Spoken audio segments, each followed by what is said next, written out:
Sonic Generations, the game looked at by most Sonic fans as the last truly good 3D Sonic game, cause we ain't counting Lost World. Released in 2011, it was meant as a celebration for Sonic's 20th anniversary. Modern Sonic meets classic Sonic in this follow-up title after Sonic Colors, which came out just a year prior. Due to graphical restraints, Sonic Generations made it onto the PS3, Xbox 360, and Nintendo 3DS, but not the Wii, which was probably due in part that the Wii was on its way out and would require longer dev time. The PS3 and Xbox 360 being the home console versions are clearly the best ways to play, whereas the 3DS version got a lot more mixed reviews, being really just watered down with the inclusion of some poor design choices. Now, all the zones are split into two acts, one being for modern Sonic and the other being for classic Sonic. The actual zones feel amazing,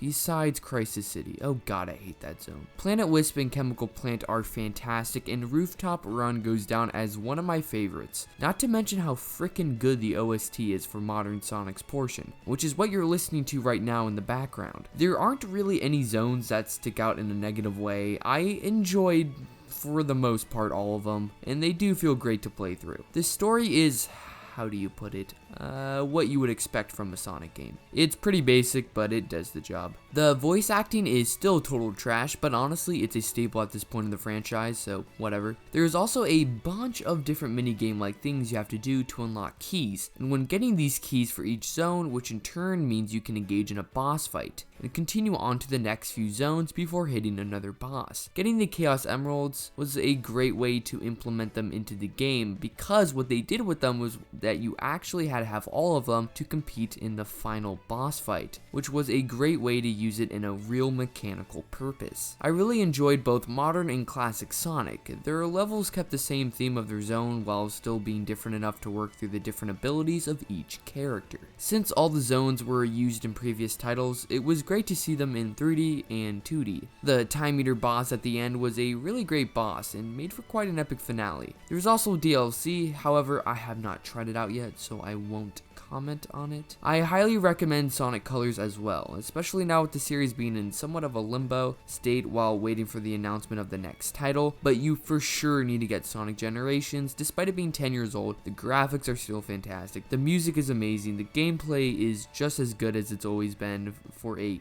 good Sonic game, and I'm curious to see what the Sonic team does next. Hopefully they have learned from their past couple of flops, but who knows. I hope you enjoyed the video, and thanks for watching.